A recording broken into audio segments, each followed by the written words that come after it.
Bonjour! Si vous recevez cette petite vidéo, c'est que vous avez très probablement loué notre camping-car. Alors, petite présentation rapide, tour camping-car. Dans cette vidéo, je vais vous expliquer concrètement les points importants à retenir pour voyager avec notre Rimor. Je vous recommande peut-être d'enregistrer cette vidéo parce que si vous êtes dans un endroit qui ne capte pas et que vous avez besoin d'une information, peut-être que cette info se trouvera dans la vidéo. Le Rimor, n'oubliez pas les longueurs et la hauteur, il est long avec le porte-vélo, on est presque à 8 mètres. Faites bien attention au porte-à-faux, c'est-à-dire que lors de la conduite, le porte-à-faux c'est vraiment votre ennemi, prenez toujours vos virages très serrés. Ensuite, la hauteur, il a une hauteur supérieure au camping-car habituel. Un camping-car c'est 3 mètres, celui-ci il a 3,20 mètres. Faites extrêmement attention au parking ou au pont, d'accord? Ça peut paraître bête, mais ça peut vite arriver. Pour ouvrir la selle du camping-car, vous utiliserez cette petite clé.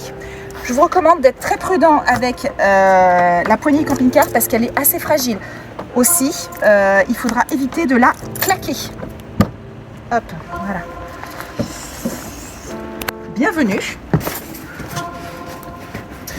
Dans un premier temps, dans le véhicule, je vous recommande fortement de ne pas monter dedans avec des chaussures pour la simple raison que le sol est extrêmement fragile. Un petit caillou sous la basket et vous vous retrouvez avec un trou dans le sol.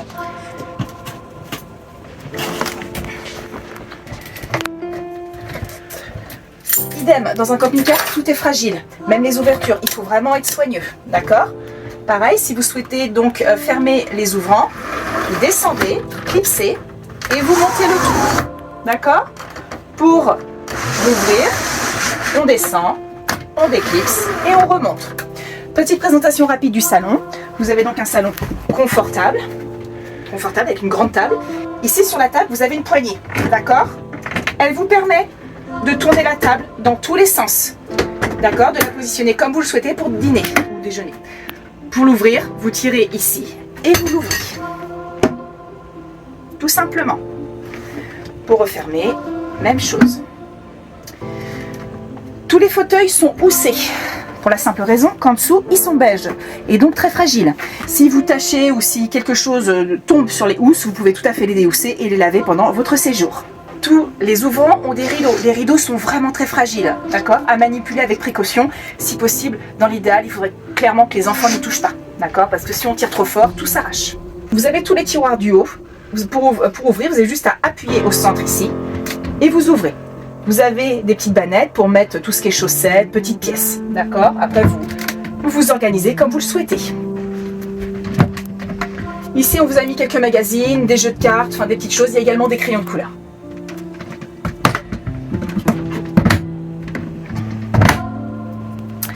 Pour la partie cuisine, vous avez tout ce qu'il faut pour cuisiner. À commencer par le gaz. Alors je vous déconseille d'utiliser celui-ci pour la simple raison, voyez, que la fenêtre est trop proche et effectivement ça a été brûlé. Donc évitez d'utiliser ce feu-là. 2 feux, ça devrait suffire. Ok? Quand vous roulez, n'hésitez pas à mettre un petit torchon ici pour éviter les vibrations de la vitre contre les parties métalliques qui vont devenir gênantes à la longue. Ensuite ici vous avez les parties couverts avec le nécessaire.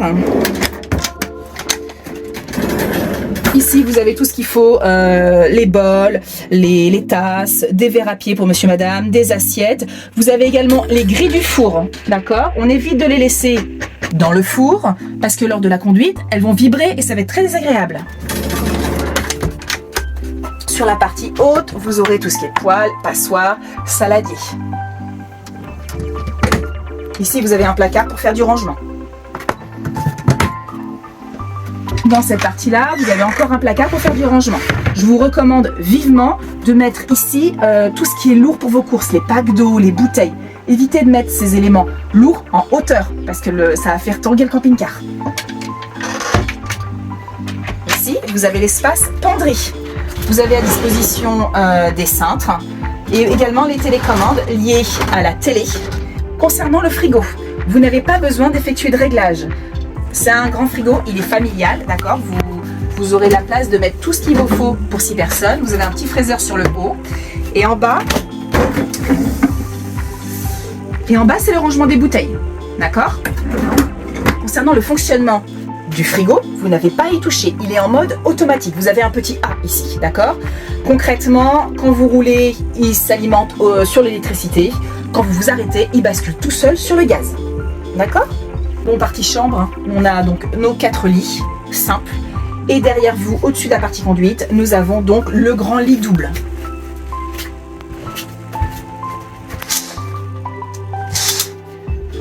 Vous avez des échelles pour accéder au lit en hauteur. Ces échelles, hop, elles se bloquent ici. D'accord? Vous avez un petit clips, il faut tourner. Ça évite effectivement qu'elle puisse bouger une fois que l'enfant descend. D'accord? Là. C'est une sécurité, il faut la mettre.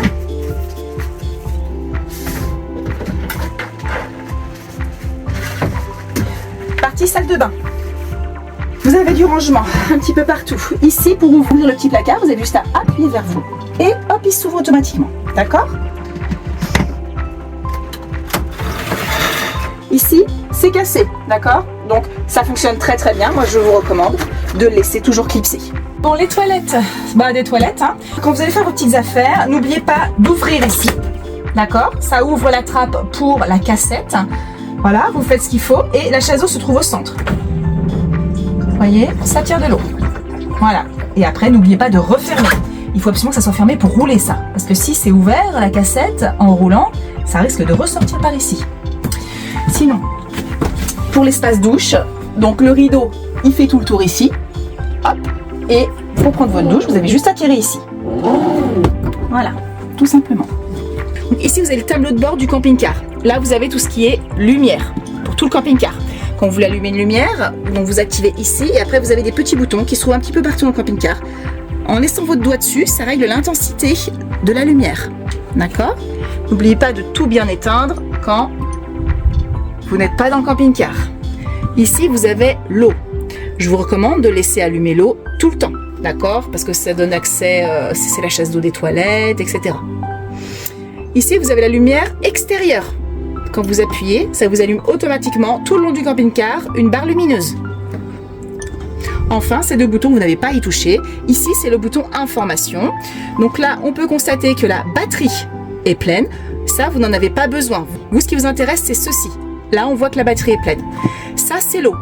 Là, ici, à titre d'exemple, on est sur le bouton rouge. On n'a plus de pastilles vertes. On n'a plus d'eau. Là, ce sont vos eaux grises. Ça veut dire que les eaux grises sont pleines quand ça clignote. Activez l'eau chaude. Ça va se passer ici. Vous appuyez sur le gros bouton au centre, ça va vous montrer un petit dessin de camping-car avec un thermomètre. Ça, c'est pour le chauffage. Sur la saison d'été, vous n'en aurez pas besoin. Je vous recommande donc d'aller sur le petit thermomètre qui flotte, qui donc vous permettra de chauffer l'eau. Moi, ce que je vous recommande, c'est de laisser, en rappuyant, vous avez accès à ça, vous laissez sur off tout le temps, et quand vous avez besoin d'eau, vous mettez sur boost. Vous avez de l'eau chaude en moins de 20 minutes. Ou alors, vous laissez constamment sur écho. Mais n'oubliez pas que du coup, c'est comme un ballon d'eau chaude de maison. Le camping-car va constamment entretenir l'eau chaude et ça va faire une consommation importante de gaz. Notre camping-car est équipé pour être très autonome. Vous avez ici en dessous une super batterie à utiliser uniquement quand vous souhaitez avoir du 220. Je vous explique, le camping-car est alimenté en 12 volts. Vous avez des prises USB à plusieurs endroits dans le camping-car qui vous permettront de charger vos téléphones, de charger vos petits appareils. Si vous avez besoin de plus d'énergie, je dis un exemple, pour brancher un sèche-cheveux, vous avez donc ces prises-là. Bien sûr, elles ne fonctionnent pas, d'accord? Elles ne fonctionneront que dans 2 cas. Quand vous vous brancherez dans une aire à camping-car avec le câble en 220 que je vous ai montré dans la soute, ou si vous activez votre super batterie. Vous mettez sur 1, elle se lance et là vous êtes autonome en 220 volts. Attention, cette super batterie, quand vous ne vous en servez pas, il faut bien penser à l'éteindre. Cette super batterie se recharge uniquement quand vous roulez. Donc si vous stationnez pendant une semaine au même endroit, il y a des grands risques de décharge importantes. Pour la conduite, rien de spécial. On garde bien en tête ces dimensions. Elles sont rappelées à plusieurs endroits dans le camping-car. Presque 8 mètres de long, 3 mètres 20 de haut. C'est vraiment ce qu'il faut retenir. Faites attention au porte-à-faux. Dans les ronds-points et les virages, serrez bien sur le côté où vous tournez. Ensuite, nous avons donc un autoradio qui fonctionne en Bluetooth. Donc vous pouvez connecter vos appareils, Deezer, Spotify, etc. Pour l'allumer, il faut activer ici. D'accord? N'oubliez surtout pas d'éteindre ensuite. Vous avez également un GPS spécial camping-car, d'accord? Donc il y a vos dimensions d'enregistrer. Et enfin ici, vous avez la caméra de recul. Ok, ici on est sur le côté donc passager du camping-car. Ici vous avez des grilles d'aération. Comme on peut entendre, ce sont les grilles de frigo. quand vous nettoierez le camping-car pour le rendre, ne jamais arroser ces grilles. Il ne faut pas qu'il y ait de l'eau qui rentre à l'intérieur, ça rentrera directement dans le camping-car. D'accord? Vous avez donc ici une première soute. Et on appuie sur les deux boutons. Hop, tout simplement. Vous avez ensuite une barre latérale. Vous avez ensuite une barre latérale qui vous permet tout simplement de venir fixer. Voilà. Faites attention au crochet, on se fait très vite mal. Ici, donc, vous avez une première soute. Cette première soute comprend une chaise avec 4 tabourets, 2 chaises de camping et un tabouret de camping. Vous avez également vos alimentations en 220 volts. Vous pourrez vous en servir uniquement dans des aires, chez l'habitant ou dans des campings. Ça se branche ici. Dans cette soute, vous avez également de quoi ouvrir le storban.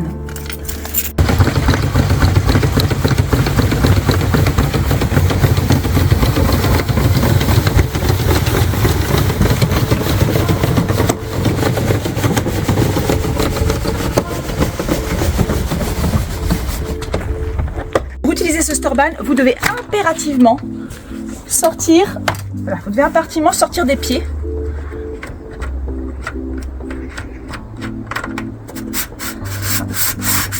Voilà.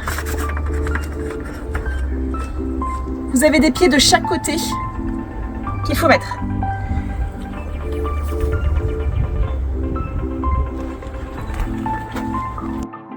Si, quand vous avez le storban ouvert, vous commencez à avoir du vent, n'hésitez pas, remballez-le tout de suite. C'est très fragile, un coup de vent et le storban fait le tour du camping-car.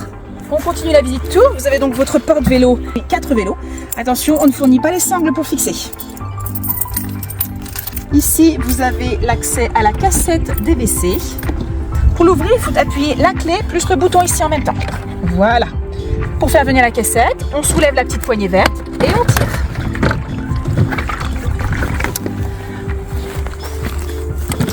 Donc la cassette, petite explication. Quand vous allez la vider, jamais dans la nature bien sûr, c'est un WC chimique, on va dans des endroits spécialisés, dans des aires, dans des campings, voilà. Vous commencez par ouvrir le bouchon ici. Ensuite, quand vous déversez, vous appuyez ici, il y a un bouton vert pour faire un appel d'air. Vous versez une première fois, vous remplissez, vous remettez un petit peu d'eau, vous avez toujours un accès à l'eau pour vider des WC chimiques. Vous remettez un petit peu d'eau, vous secouez, vous revidez une seconde fois, d'accord, histoire de nettoyer votre cassette. Ensuite, avant de définitivement la ranger, il faudra remettre encore un petit peu d'eau et mettre une dosette d'Aquachem, d'accord. La dosette Aquachem est quasiment obligatoire, elle vous permettra de dissoudre papier, toilette et également matière pour un vidage plus facile. On vous en met à disposition, je vais vous montrer après. Pour remettre la cassette, c'est assez simple. On appuie et ça fait clips. Clips, voilà.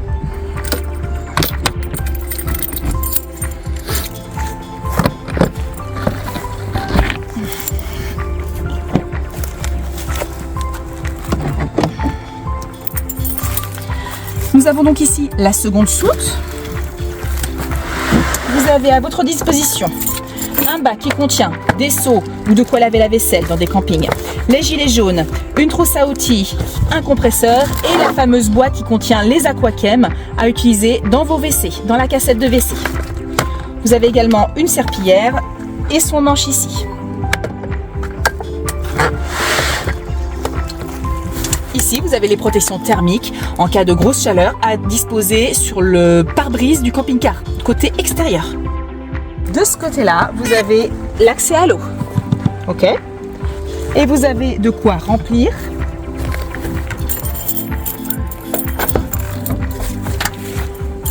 ici. Ok. Vous avez dans ce sac plusieurs embouts correspondant à plusieurs sorties d'eau. Et enfin ici, vous avez